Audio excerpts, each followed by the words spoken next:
Today we'll be talking about HR trends for 2026 already. Time flies.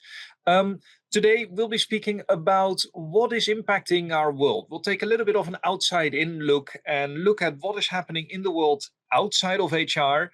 How is that impacting our people policies, our strategy, the way we manage people? We ensure that we have a consistent flow within our businesses.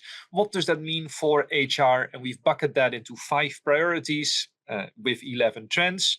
And then at the end, we'll take some key takeaways. That is the flow. As you know by now, we try to make these events as interactive as possible. So if you have any questions, feel free to drop them in. I'll be disappointed if we don't get any questions. And knowing our audience, we will get a lot of questions.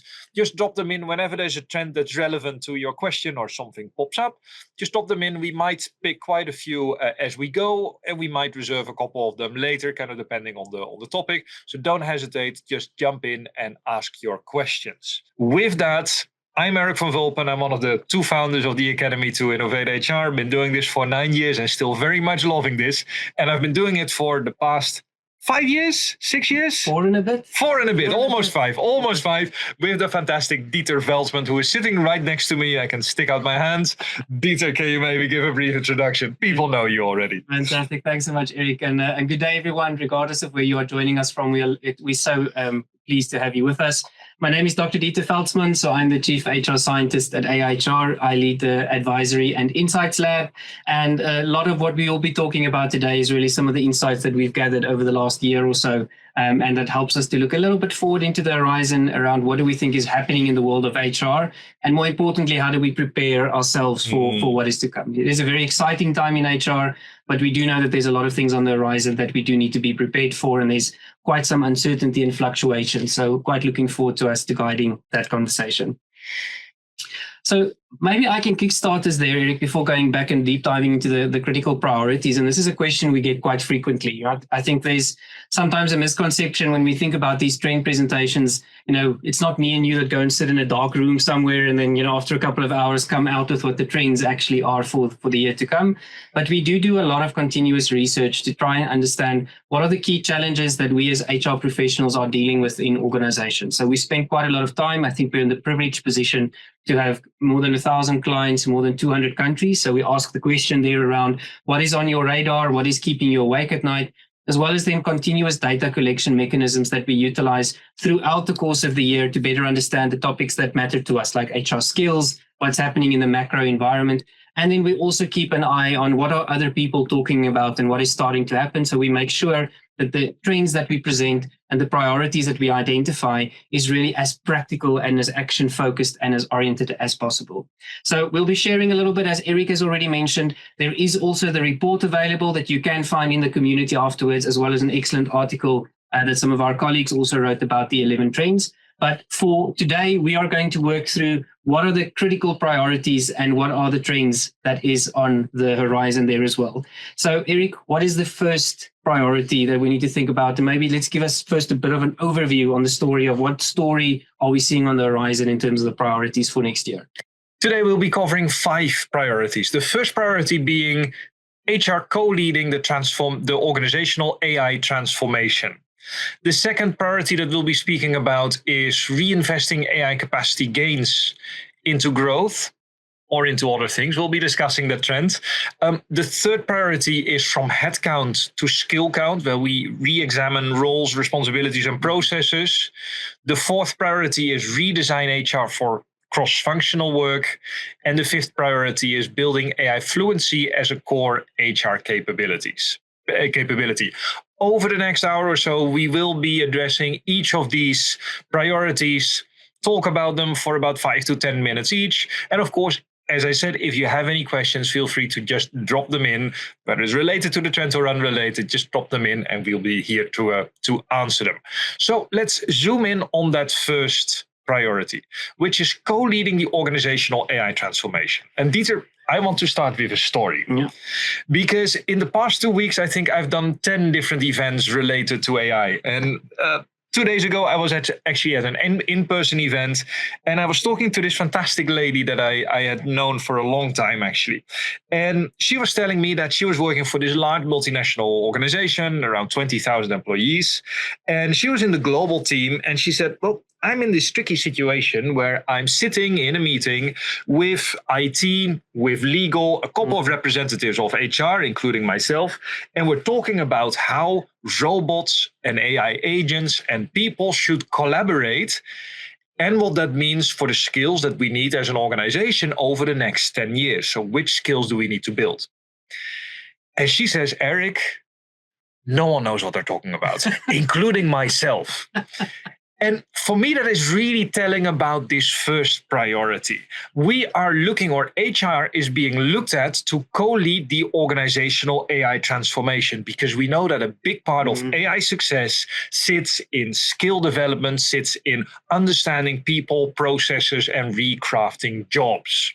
And that is a big priority that we see happening today already, and that we in 2026 will see much more about. What comes to mind when you hear a story like that, Dieter? I think it definitely resonates, Erik. And I think also just maybe anecdotally from my side, whenever I speak to clients, they ask this question around, but what is our role as HR in the AI transformation? I think we've shifted, and last year when we had this conversation around trends, I think we were talking a lot more around the impact that AI will have. And I think a lot of people were still figuring out very much around, but what is the value? What does experimentation look like? Whereas I think if we look at some of the numbers as well, 86% of organizations kind of say that they're utilizing AI in one or more functions already.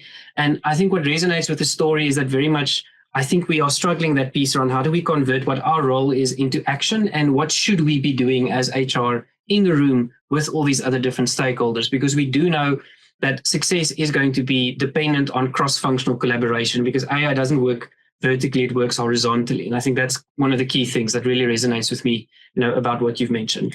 Yeah, I love that. And I think it's also, we're all trying to make sense of it. And I think we need to also acknowledge it. It's one thing to make fun of this specific HR professional who I like very, very much. I have known her for a long time. But I think also the other people in the room, to her point, also didn't really know what they were talking about. And I think that is the issue with AI, that we're all trying to make sense of it. So the challenge here is that AI is transforming every aspect of work.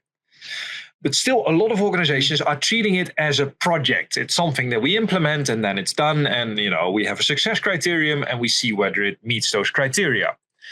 And often it doesn't. And I think that is one of the issues that we see in organizations, that if as an organization you determine, okay, does AI really make a big difference? It goes beyond just me as an individual user using AI. AI needs to be embedded in workflows and needs to be integrated into a much larger offering. So that brings us to the next three specific trends. The first one being AI leadership coalitions start to emerge, where HR is sitting at the table, and that requires HR to have a perspective on how AI is impacting the organization, as well as the core roles in the organization. The second trend is human-centered governance that guides AI deployment. If we think about how do we use AI, what is the role of the human in there? How do we collaborate in a good way? How do we make sure that we have the right policies in place? As an example, I was speaking with an organization that recently participated in our AI bootcamp, where we take a larger group of employees of one company through the program. And they said, which software are you using? And then she was laughing. She said, well, last year we had forbidden all AI software, but this year we can use all of them, because the organization had realized that they really needed to jump on the AI bandwagon. So they said, I know we said you can't use any tools, but from now on you can use all the tools. And to me, that is a signal of an organization that kind of goes wrong both ways. Like in the past, they just said pertinently categorical no, which is not the way to go. And now they say, oh yeah, we really need to adopt it, so just use whatever tool is best fit. That is also not the way to go. So how do we guide that from an HR perspective? And the third trend is businesses invest in AI centers of excellence, because we see that there are more and more task forces emerge that are focusing on the impact of AI. I definitely think so. And all the data tells us that these task teams need to start evolving a lot more into governance structures in your organization, right? And I think that's where also this idea around the center of excellence concept really comes from. And I think, Erik, to kind of tie into the trend that you've mentioned, some of the signals that we are definitely starting to see that I think highlights through the numbers also the story that you've just told around the fact that 98% of organizations report an increased urgency to deliver on AI. I think last year the conversation was a lot around we need to do something with AI, whereas now all of a sudden people want to know what's the value going to be. They want to know what the impact is going to look like. But still, and I think that's really what I would really want people to land this year around the fact that it is a human conversation, like you've mentioned. It's very much, yes, it's about tools and it's about experimentation and it's about risk and making sure we manage the bias. But ultimately, it is a lot more about how are we going to build that AI-enabled culture. And what the data tells us is 91% of organizations actually say they are not fully prepared to drive an AI-enabled culture. I was with a client last week and I asked them to say, they said they want to be an AI-first organization. I said, what does that mean for your people? Because we need to define this a lot more. And I think that's kind of where we see the signals at the moment. And I think it matters because if as HR, we don't step up into these conversations, claim our space, I do really think that we're going to lose strategic relevance and open ourselves up to some ethical and social risk in the organization. And to me, it's also very interesting that a lot of the organizations that I'm speaking with that are doing our program, they say, okay, the business told us that for the second half of this year, AI is really a focus. And that's why we're now also upskilling in AI skills. And I think it shouldn't necessarily be this way. I think it should be the other way around. I think HR here has a key role of leading this initiative. And I love what someone is saying. I think Mohammed is saying in the chat, perfectly put as a priority. I work for a German organization. We operate globally. We created a team of 12 people to implement AI in the organization, and HR is a key member. And I think those task forces can really make a difference and can really transform the impact that AI makes on the organization.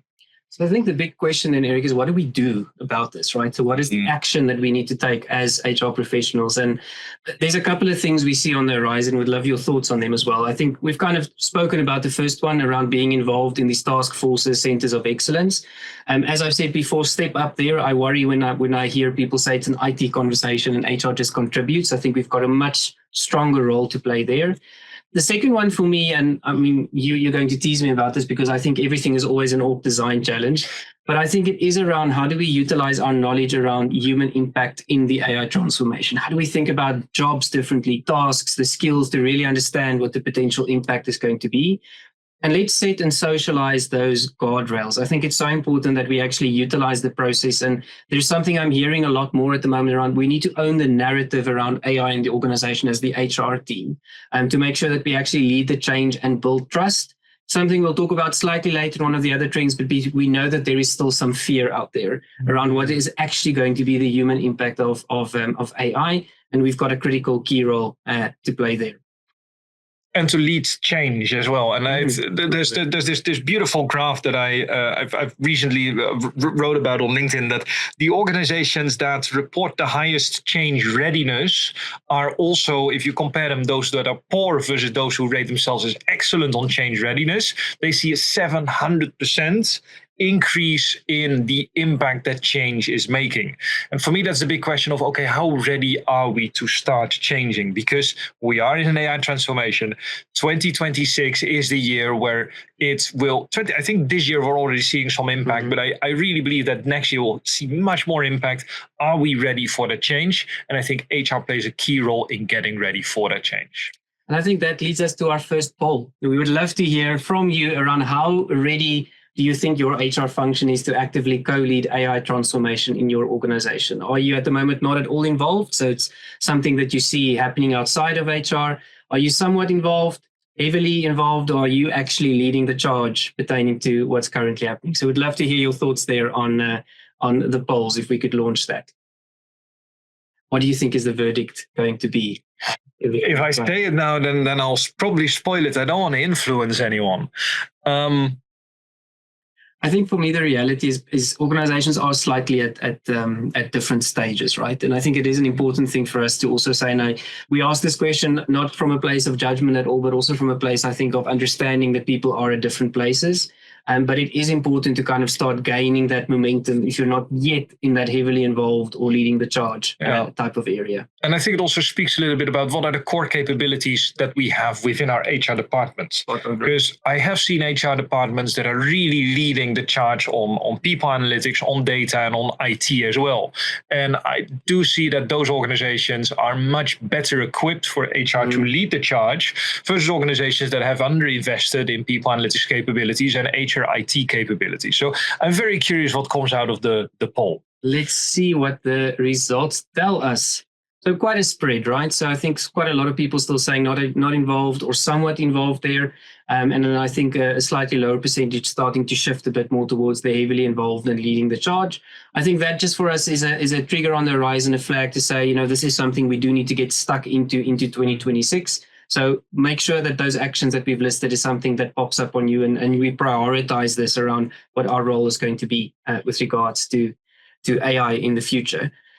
Erik, that brings us to the second trend that's also an AI-related one that talks a lot more about reinvesting AI capacity. And I think to meet your earlier story, I'm going to start on my side. And you always tease me about this because I say I have a love-hate relationship with news outlets, right? I think we report things in the news that is a lot more nuanced. And the second one that talks about the fact that we hear things like organizations such as Salesforce, IBM, Klarna, we hear these headlines that says, I think on Salesforce side, 50% of their work is now being done by AI. We see massive layoffs starting to happen.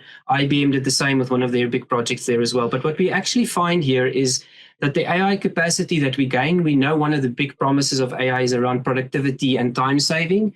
The story is a lot more nuanced. And what we talk about here in this trend, specifically around this priority, is what are you going to do with the capacity that you gain in your organization? And are we going to have the right conversations? Because there's different strategies that we can take to be able to get there.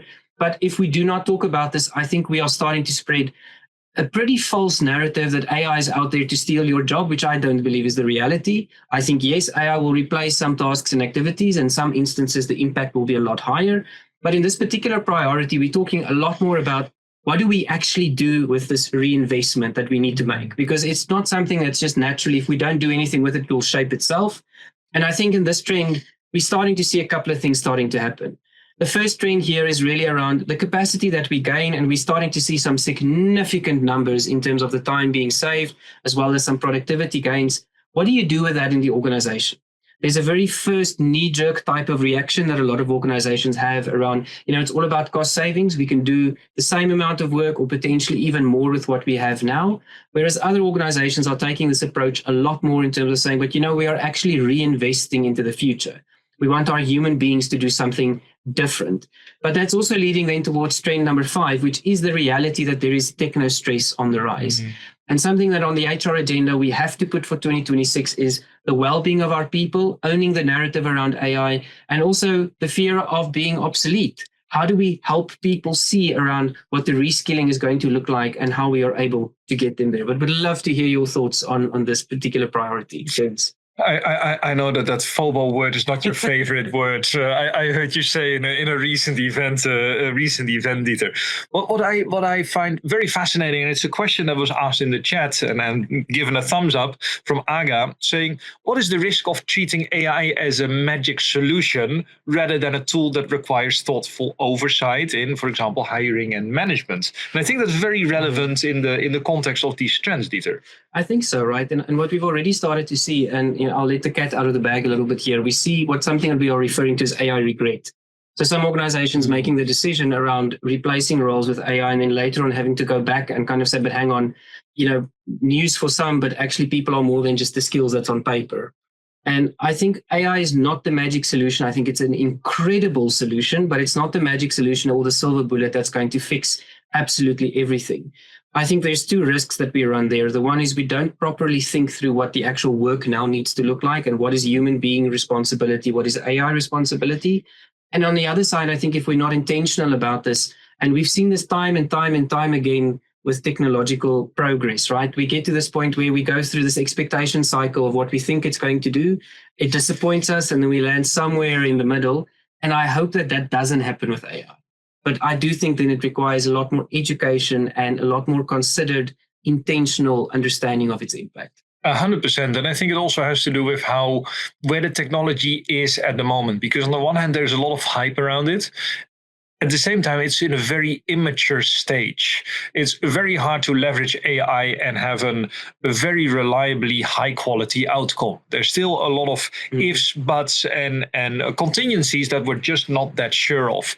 And I think at the moment we see that AI is really being used by the individual, to make themselves a little bit more effective. I write a job description just slightly faster, or I can create a personalized development plan. I can create 6 of them in 2 hours. I had someone tell me quite recently, where it used to take me 2 days to really properly do that well.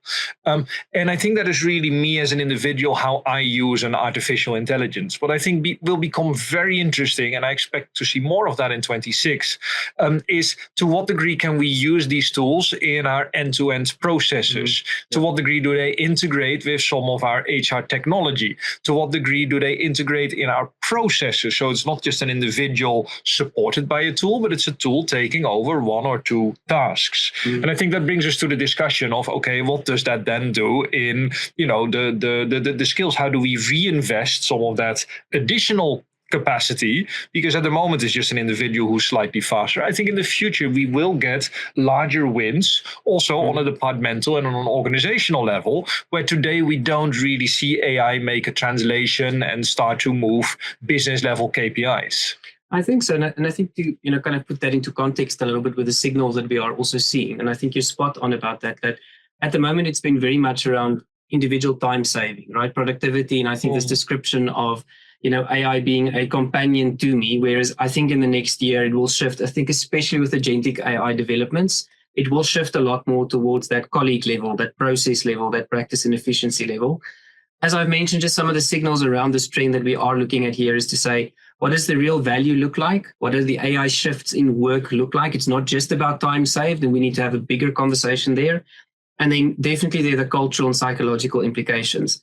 I was with a client last week and it was so interesting, and it's a very, very big global organization, and their group CHRO made this comment to say, for her, AI is not about technology, it's about culture. It's about what type of organization do they want to become in future, because it is also, and you can see this from the numbers here, 68% of people are struggling with the pace and volume at which AI is actually changing work and the workforce. And it is starting to creep a little bit into the worry component there. 3 in 5 workers actually worry about job loss and what AI is going to do. And they don't necessarily see the opportunity, but they see the risk pertaining to that.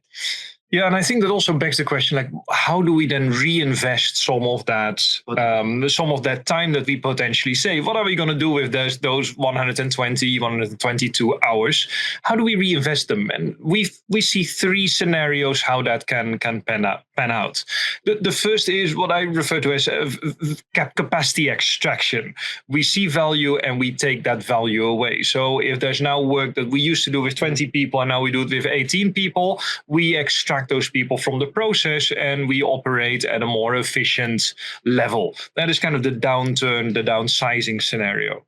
I think what is, for me, more viable from a business perspective, especially long term, is how can we start to think about enlarging the pie? So we call that capacity amplification, where essentially with the same people, you start to produce more. So where before you produce the same with fewer, now with the same, you start to produce more. But where I really believe the impact of AI will have a great impact, not just on our organizations, but also on our clients, and that is our internal HR clients, but also on the end customer, is how can we leverage artificial intelligence and the technology that it offers to create more value, to rethink our jobs, to deconstruct what makes up our jobs, and to really start leveraging artificial intelligence for parts of the job that maybe it's easier to automate. So think about HR administration. Well, we invest more time on the more tactical, on the more strategic elements of our work. We call that capacity reinvestment, where we're really starting to build more long-term value.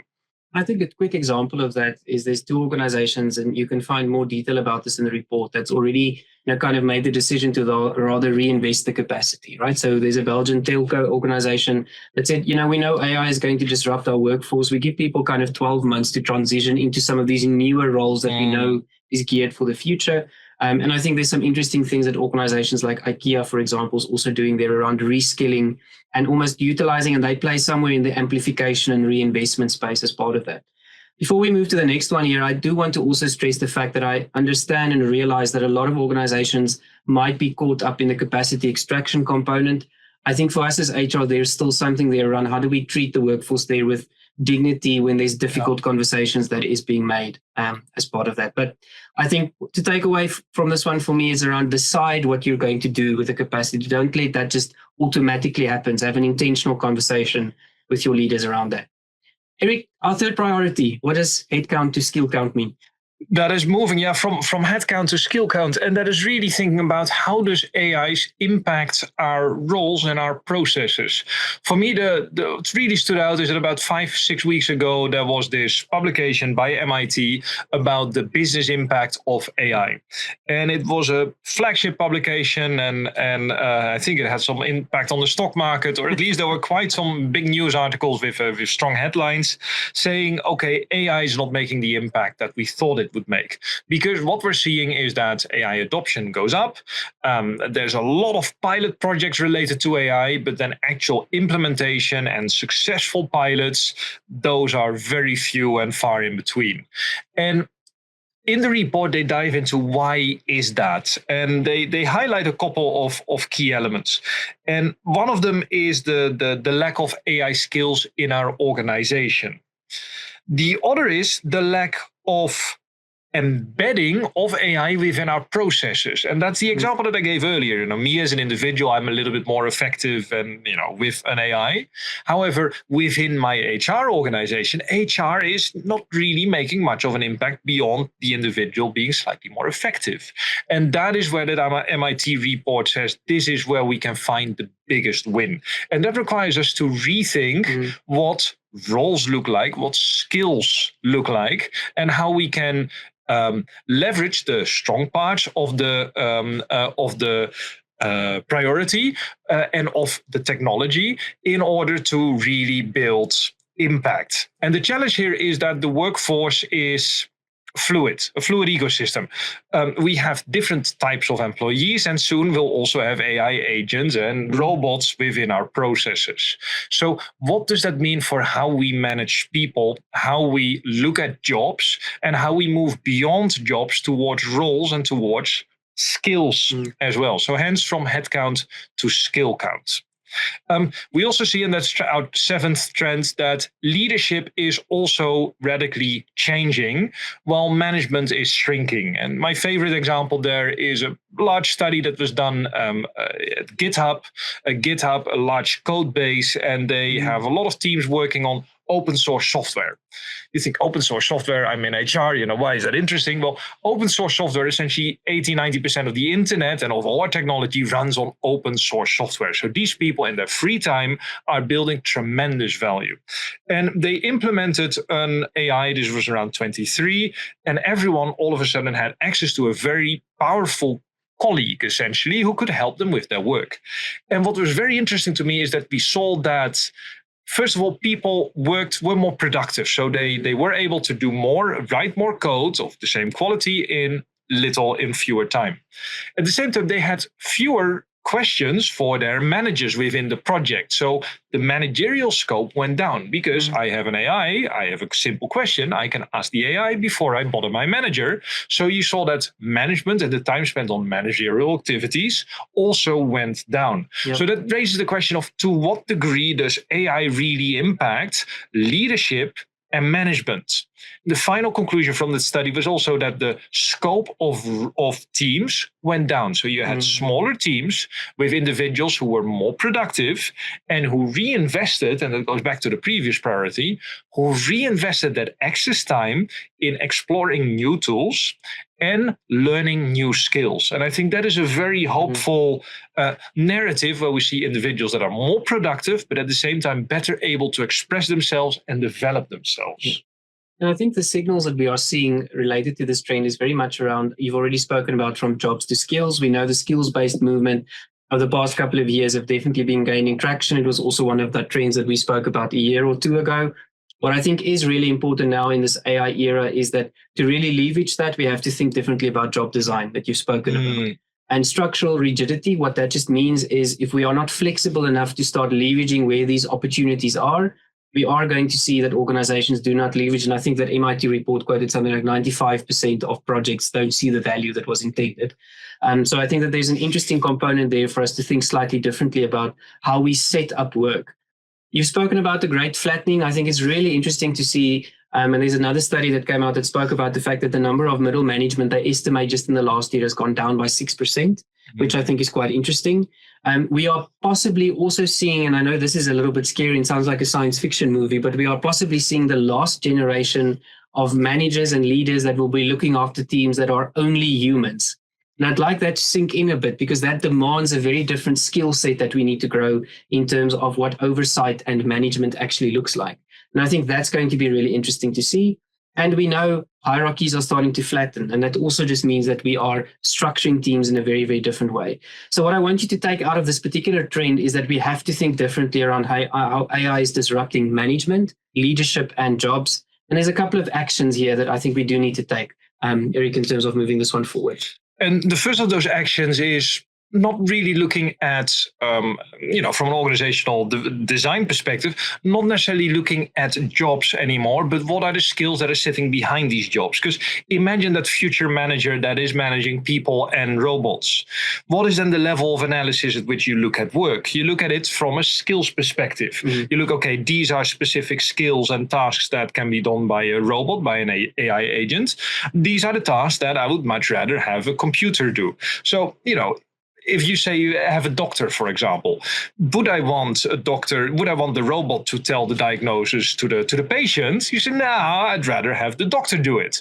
But in the process of setting the diagnosis, I would love to involve AI because it has almost infinite knowledge and is able to, out of the 1,000 or so conditions that are out there, are able to do that diagnosis in a better way. So you have a robot doing part of the work and you have a doctor doing a different part of the work, both playing into their individual strengths. And I think that is how we start to reinvent the way we build up roles and the way we build up jobs by looking at the smallest components, which are the tasks and the skills. I think the second one there is also then related to, beyond the job design that you've mentioned or the work on the skill design, is to really actively think about how do you build an adaptable organization. So ecosystem agility. So things here that falls into that is internal skill mobility. How do you start thinking a lot more in terms of things like pods and task teams? So I don't want to quote the word, it's not the agile movement I'm talking about, but I think that there is some significant shift that we can make here around actually thinking about our organization as an open ecosystem, which ties in a little bit with the capacity point that we've made previously. And then the last one, before we move to the next trend, and I really we don't need another leadership model. This is not what this action is oriented towards. But it is about us rethinking what do we expect of leaders at the different levels within the organization. And, I think there's a part there around the oversight piece that we've spoken about. There's a part there around managing the change for the organization there. But I think that there is also a component there around how do we help leaders in future that are going to have to manage these human and technology blended teams and ways of work. And I think that's an important component to be able to reinvest. We've always been talking about the changing role of management and leadership, but I think it's really a big priority for us for 2026. And I think that then requires different skills for managers. I see someone asking, could you repeat that? Managers are no longer managing humans. So the point there is that it becomes a blended workforce, and that requires a different way of managing, and with that also a different skill set of what becomes important. I think organizational development, job crafting becomes much more important, and from an HR skill that becomes, I think, a managerial skill, because it's about designing the processes and bringing the strong suits of a very rapidly evolving technology together with the softer people side of management. And I was reading very recently on Twitter, they did kind of a calculation of what the cost of a humanoid robot, and that boiled down to, I think, $16 an hour. So if you were to kind of, get a humanoid robot, you have a worker that does, works for you for $16 an hour. hour. Yeah. And that is a robot that has a certain proficiency level that is probably not your average, your average human performer at this point.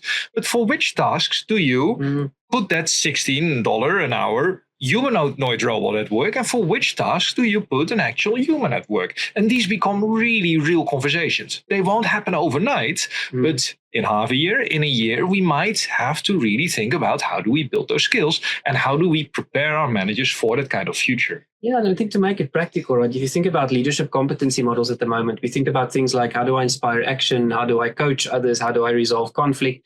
I do see that in the future, there will be a competency around how do I manage AI agents? That will be a core competency that we need to teach our leaders and our managers.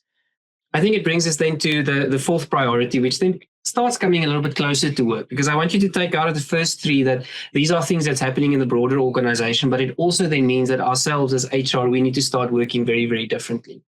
I recently spoke to one of our clients, and like you all would have picked up already, I love organizational design. So that's usually the conversation I lead with. And the CHRO made such an interesting comment to me around the fact that she said, but we've broken down the silos. And I said, okay, but help me understand, what does that mean? Because everybody talks about how HR works in silos and we are functional and very process driven. And she said, no, we made a conscious decision a couple of years ago to shift the outcomes that we want to achieve and actually organize ourselves along those particular lines, which I thought was quite an interesting thing that she had mentioned at the time. What AI is now starting to do, and as I said earlier, it doesn't work in verticals, it actually works a lot more in horizontals. It is starting to call for us to really start thinking about a very, very different way of work within HR. Something that someone mentioned to me the other day really struck home, that said, it's not about AI changing work, it's about disrupting what we think work is. And in HR, that's going to be the important thing that we're going to have to think of. So here, there's a couple of trends that also informs this. The first one, and Erik, you and I, since I've known you, have started talking about this cross-functional component that we need to think about there. But we really believe that cross-functional structures will start replacing HR silos. So again, we understand that operating model change is a very big thing that doesn't just happen within 1 year. But we do think that conversation will naturally start to evolve when we start thinking about what does AI in HR look like for the longer term, and what does that mean in terms of how we set up. A couple of years ago, we spoke about HR as a product house. How do we think more in terms of products, solutions? I think with Trend 9, with increased spending also on AI, we will be able to fuel and fund that a lot more for the future. So this priority is about how we organize work within HR in future, and how we also invest in AI to make sure that we can scale our impact for the future. And how do we make sure that we see the value of those investments, as we've spoken about already. And for me, for a big part, that I love people analytics and I love the KPI side of the business. How do we then measure success in a holistic way? And it's to me, and that's why Dieter and I on a regular basis have the conversation. To me, it's always baffling that you have one team focusing on employer branding, another on the candidate experience, and a third on onboarding and performance management, even though that is a very interlinked chain where the people that you attract towards your brand are the people who need to perform a certain way and need to fit within that culture. And I think by looking at it not from a silo perspective and, okay, this is my area of expertise and this is your area of expertise, what are the parallels, what are the horizontals that you can connect, and how can you create an overarching experience for employees that very intently also drives the business outcome that we're trying to achieve. And I think with that, we build an HR professional who has a better understanding of the value that they're driving end to end, and who is also a more competent partner of the business. I think on the other side, we've spoken a lot about, employees are consumers, right? And I often ask this question to say, if HR was a product, would employees buy it for themselves with their own money? And is that the type of product, solution, service that they are getting from us? And we can only really deliver that when you think about what their cycle is and what that looks like. To kind of make it a little bit more practical, we think that we are at that crossroads where we are going to have to make certain decisions around the siloed mentality that we sometimes have. And this also then translates a little bit into our technology platforms, right? I love it. Somebody last week that I spoke to that really works in the AI and in the HR space, he made this comment to say, I don't want to talk to you about AI if I can't talk to you about data first. So is all your data in the right place for us to actually start driving this? We are seeing some signals around increased spending, and we are seeing the AI and the HR AI technology market actually booming. And I think that will continue over the next 5 years, moving into 2030, into 2031. But as we've already mentioned here, it is about investment versus impact. Are you investing in the right things? Are you not just getting the technology, but actually changing the way of work? Yeah. And are you connecting those two things, your earlier point around actually starting to shift the way we work and the value and the mandate that HR drives within the organization? And I see a big risk in there because we interact with a lot of technology vendors. And I think as AIHR, we have the pleasure of being a knowledge partner, and we're kind of in that sense technology independent. And the number of technology vendors that says, oh, we're selling AI is just increasing and tripling, and sometimes they don't even have AI in their suite, but because they mention AI, they get into the door. And I think it's in a very similar way. It's very similar to how it used to be with people analytics, where every technology tool said, "Oh, we do people analytics because we provide you with a dashboard." And these days we say every HR technology provider says, "Oh, we provide AI because we have an AI built within our single, purpose tool." And I think it's really about having that end-to-end understanding of how does that data live, how does it move between systems, and how can we support an end-to-end employee journey with that data, and also with artificial intelligence. What is that end-to-end process, and where do we slot in AI, and where do we slot in the human component of HR work? And so that is kind of the warning that I want to give, that so many vendors are saying, we sell you AI. Yes, okay, but it's really for us as HR buyers to have an understanding of that end-to-end process and build in the tools where they are needed, instead of just jumping on the first vendor that says, I'm selling you AI, and with me you'll be AI first or AI driven, because that might be just a little bit of snake oil vendoring. I love that, right? And I think, to add to that, is this idea: don't let vendors define your AI journey for you, because they define it typically, and I say this with a lot of love and respect, but they define it typically in the tool set that they already have. And exactly to your point, there are so many things out there that's masquerading as AI, which is more a marketing strategy than a real value strategy. So I think some of the things here for us to think about is we do need to pilot new ways of work, right? And I think that brings together things like we've already spoken about, new experiments, task teams, but doing that in a very intentional way, and making sure that we work in a multidisciplinary squad. Mix HR specialists with business leaders, tech partners, etc., to start defining that.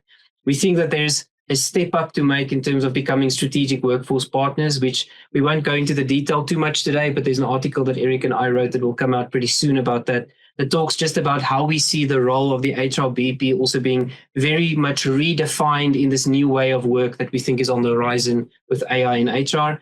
And then really there, and again, we can't say this one enough, think about the things that's not that sexy. It's not the sexy bots, but the data that it draws from. How do we create a unified way of thinking about these things to really start driving the value and the insights that we have? And I think, to scratch below the surface a little bit, because it's often the unpopular things that not everybody wants to do that really drives the real value and the foundations that we need for the future. Erik, what does this tell us about our last priority, about our own skill set in terms of AI fluency in HR? Dieter and I had a discussion. I said, we should make this priority number one, because I think this is really, really important. And this is also really relatable. If we want to survive and thrive in a world that is AI first, it means that we also need to build that AI capability internally, because it is very hard to be leading in the organization if we haven't thought about the implications within our own HR department. So our fifth priority, and last but definitely not least, is building AI fluency as a core HR capability. And that is about building it internally as a skill, so that I as an individual can leverage AI, but also having that conceptual understanding of how does AI relate to our business processes, and the value that we deliver to our end customer. With that, we have a question. Yeah. How would you evaluate your AI fluency? Your options there. I have the foundations in place. I know my way around, but I'm still learning. I'm pretty good, and I can't wait to get started with things like custom GPTs and agents. Or, I am AI. Others come to me for help. I, know absolutely everything. Where would you rate yourself at the moment? I think as people answer, what's interesting for me about this question, Erik, is really around the fact that we do see, and this comes from our own data as well, that a lot of HR professionals kind of are self-taught in AI. And also due to the nature that a lot of them don't necessarily work in larger, big teams or bigger organizations, there is this idea on I don't know how I compare to others. So I think it's an interesting one because we are seeing this as a core capability for the future. And I think that that's also true kind of beyond HR for everyone. That, everyone who uses AI at the moment is self-taught because there's just not that much structure around it yet. So I'm very curious to see what the answers look like. And drum roll. 20% say, I have the foundations in place. 51%, the majority says, I know my way around it. I've tried it. I've experimented, but I'm still learning. It's a moving bar. And I think I fit in that group because every day, every week, there's a new model, there's a new feature, there's a new image generator. And I'm also learning every day. And I think that is also a little bit the excitement of the topic that, as soon as you stop learning, 2 months later, you're out of date. So I think it's good that the majority identifies with that group. We see 25% saying, I'm pretty good, can't wait to get started with custom GPTs and agents. And 3% say, I am AI. That is the Deus ex machina, I think, is the terminology there. We have AIs. I think we have a couple of bots actually entering the chat. I saw them earlier, so they might be voting as well. So here the challenge is most HR professionals lack AI fluency. They may have some experience trying it out, but they're not fluent in it yet. Creating risks. And it's really about how can we, on the one hand, identify which tools help us complete certain tasks, and then secondly, how can we leverage those tools in an effective way? And that for me is really what AI efficiency is all about, AI fluency. In a sense, also AI efficiency. And trend number 11, our final trend, AI fluency becomes a baseline HR competency where longer term, it's really part of our competency. The skills that we need to have. There's a funny anecdote. I was in a workshop 2 days ago, and there was a live audience, and I said, everyone, raise your hands if you think that AI is increasing your productivity. And everyone's hand went up. This was, in Amsterdam. It was I think, early adopter crowd. They came for the AI topic. Everyone said, I think AI is making a positive impact on our productivity. Then I said, okay, second question. There was about 50 people. I said, who is actively selecting on AI skills? All the way in the back, there was a lady and she was kind of looking around and her hand went up. 1 out of 50 was actually starting to select on it. Yeah. And I think for me, there's the discrepancy there. On the one hand, we have an awareness that we know that it will make an impact on our productivity, but we haven't had the conversation yet or even thought about, conversation with leadership. Okay, what does that then mean in terms of practice? Do we then start to, add 1 or 2 questions in our behavioral interview? When was the last time you used AI and how did you use it? Give me the prompt that you used. Those kind of questions, I think, will help us filter and bring in the talent that is really crucial for our future as our organization and also when we're hiring for HR professionals. I think so. And I think some of the signals, Erik, that also ties into that a little bit. And we've mentioned this, 82% of HR professionals use AI, but only 30% say they've received comprehensive job-specific training. We know effective AI fluency also needs to exist within the actual job that you do and in the process that you do, as you've mentioned earlier. I think what is quite interesting here as well is also that we are starting to see a lot more about the human advantage. So some skill sets that we naturally have as HR professionals, I think is going to be even more important in the future. So things like empathy, ethics, etc. as part of that. And then I think also there are still a lot of employees that are highly concerned about misuse. So 64% of employees actually talk about that. Now, I want to unveil something pretty quickly, which the audience will see a lot more about. But we actually think that AI fluency is so important that we've actually adapted the T-shaped model. And we will start rolling this out a lot more. And I want to highlight 2 things here just around the fact that we think that AI fluency has to become a core competency. And for those of you that don't know the model, the things at the top of the T is the things that we believe all HR professionals need for the future. The things that they live in the STEM is a lot more about your role or the context of your organization within which you operate. But we define AI fluency really as your ability to understand, apply, and govern AI responsibly within HR. And we've also highlighted here execution excellence because that also has an implication on some of the human-related skills that we need in the future. So I have a question in the chat, and that's what are the top AI skills for HR professionals that will be offered by AIHR for 26-27? The top skills that we will offer for Well, what are the top skills for AI is essentially the question. So I think there's a couple, right? So when we look at AI fluency, and I think that's how I'm going to try answer that question, there is 4 categories to think of there. The one is around, can you apply AI confidently? So for us, that is around foundational knowledge about what it is, where to use it. Can you use the tools confidently in a way? And that's where how I speak to the tools with things like effective prompting and enhancing my work outcomes come in. Advocating for responsible use, this talks a little bit more about ethics, ensuring fairness, transparency, how I work with the data, how I champion its adoption. So this for me is a mindset component. And then very much around how you integrate it into your work. So do I know how to actually design my work with AI and to optimize that as well? So I think the things that we will be focusing on is this is the foundational level. We are working very much at the moment also on practical application use cases, which I think is going to be really, really important for people to get there.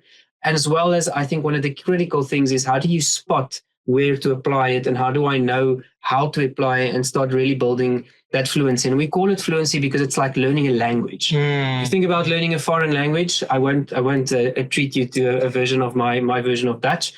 But when you learn a foreign language, you need to learn the grammar. You need to learn how the nuance works in the language. You need to learn the vocabulary. And that's what AI fluency is about, I believe, for the future.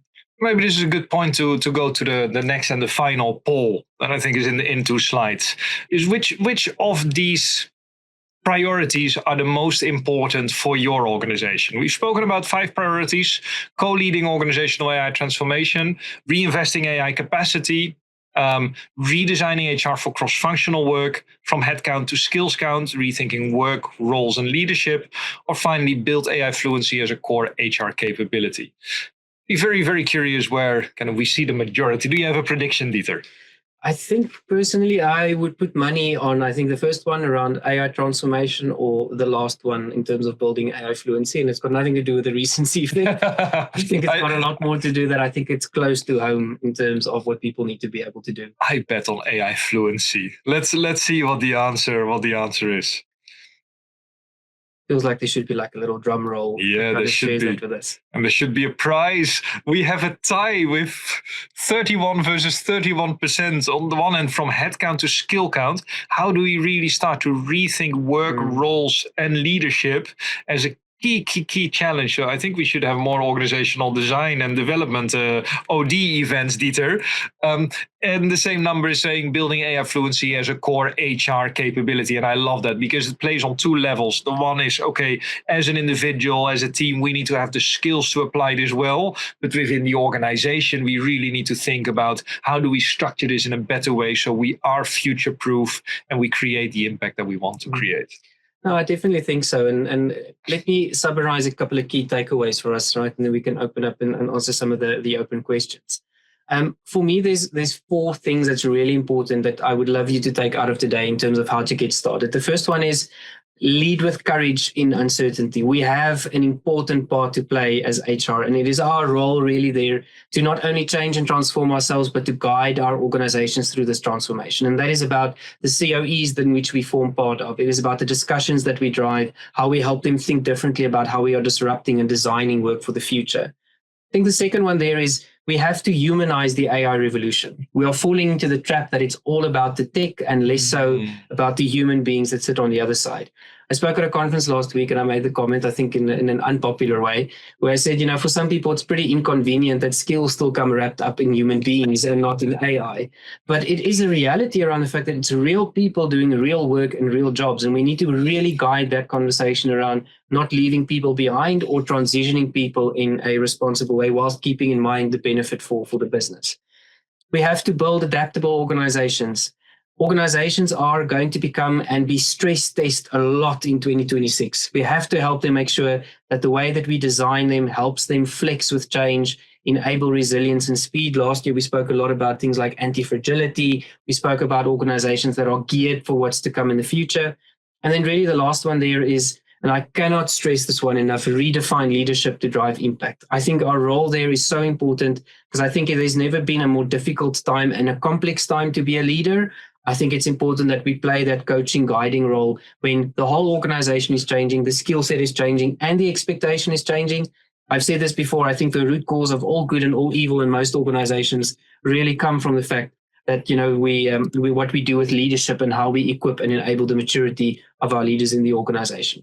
So for me, those are kind of 4 key and critical things there. And I think really, Erik, this idea around the fact that change is inevitable, it's going to happen, but progress is a choice, for me is an important thing.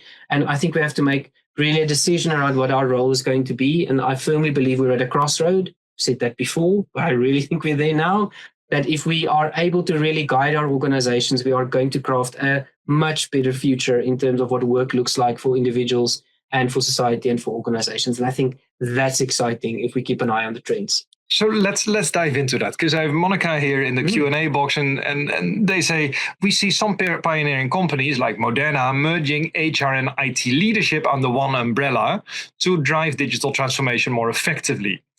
Question, do you see this as a viable model for the future? And if so, what would be the key success factors to make such a partnership between HR and IT effective?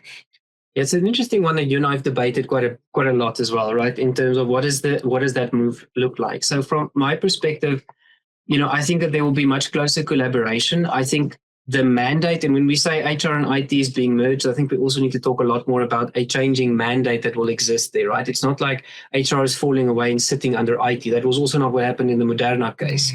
So I think there is definitely going to be a role for how we redefine what technology in HR is going to look like and how we play that out. But I still firmly believe that there's a role for the science of HR and what we do and of human behavior to exist within whatever we want to call that into the future.